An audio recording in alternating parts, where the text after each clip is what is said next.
কি ব্যাপার, তোমরা কোথায় যাচ্ছ? আমরা বেড়াতে যাচ্ছি। যাও, তোমরা ঘুরে আসো। আমরা বেড়াতে যাচ্ছি, আপনি খুশি হয়েছেন? কেন খুশি হব না? আমার মেয়েরা বেড়াতে যাচ্ছে আর আমি খুশি হব না? আমরা আপনার মেয়ে? অবশ্যই তোমরা আমার মেয়ে। আমার নিজের মেয়ে তো বিয়ে করে অন্য বাড়িতে চলে গেছে, এখন তো তোমরাই আমার মেয়ে। মা, আপনার শরীর ঠিক আছে তো? হ্যাঁ মা, আপনাকে কেমন যেন একটু অন্যরকম লাগছে। ওহো, আমার মেয়েরা আমাকে নিয়ে কত চিন্তা করে। না রে মা, আমার শরীর সব ঠিকঠাক আছে। যাও, তোমরা ঘুরে আসো, যাও যাও।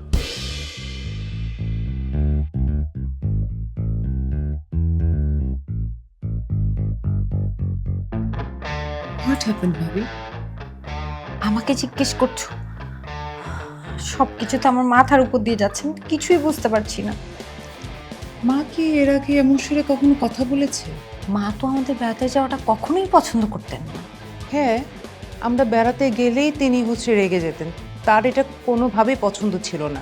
আর আজকে কিনা বলছেন আমার মেয়েরা বেড়াতে যাবে, মানে তাতে তিনি খুশি। আমি না আসলে অঙ্কটা কোনোভাবেই মিলাতে পারছি না। ভাই, মা আর মুন্নির অঙ্ক আমি কোনোদিন মিলাতে পারিনি আর পারবো না।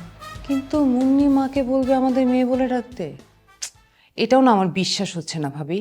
হবে কি করে? মুন্নি তো সবসময় মাকে ফোন করে আমাদের বিরুদ্ধে উস্কানি দেয়। এই অঙ্কটাই তো আমি মিলাতে পারছি না। কি ব্যাপার, তোমরা এখানে এখনো দাঁড়িয়ে আছো? আমি নামাজ শেষ করে আসলাম, এখনো তোমরা যাওনি? আপনি কোন ওয়াক্তে নামাজ পড়লেন মা? এখনো তো আজান দেয়নি।